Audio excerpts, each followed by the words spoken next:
तो दोस्तों आइए चलिए सीखते हैं हम इस वीडियो में अल्फा डीके क्या होता है। सबसे पहले जान लेते हैं अल्फा पार्टिकल क्या होता है। हीलियम के न्यूक्लियस से, ठीक है, जब हम हीलियम के न्यूक्लियस से हीलियम के न्यूक्लियस से जब हम लोग 2 इलेक्ट्रॉन निकाल लेते हैं, दोनों इलेक्ट्रॉन को जब हम बाहर कर देते हैं, हीलियम में क्या होता है, 2 न्यूट्रॉन होता है, 2 प्रोटॉन होता है, 2 इलेक्ट्रॉन होता है। दोनों इलेक्ट्रॉन जब बाहर निकल जाएगा तब इसमें क्या आ जाएगा, +2e का चार्ज आ जाएगा। तो क्या बचेगा, 2 न्यूट्रॉन और 2 प्रोटॉन बचेगा। इसे ही कहते हैं दोस्तों अल्फा पार्टिकल। अल्फा पार्टिकल में क्या रहेगा, 2 न्यूट्रॉन 2 प्रोटॉन।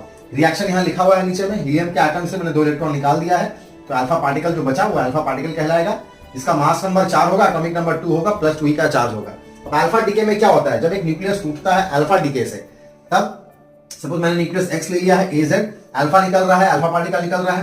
तो न्यूक्लियस में याद रखना है न्यूक्लियर रिएक्शन में कि ऊपर ऊपर बैलेंस रहना चाहिए और नीचे नीचे बैलेंस रहना चाहिए, यानी मास बैलेंस चार्ज बैलेंस। तो ये 4 निकला, ये यहाँ था तो क्या होगा, यहाँ पे 4 से घट जाएगा, ये 2 है तो ये 2 से घट जाएगा दोस्तों। यही है अल्फा डीके।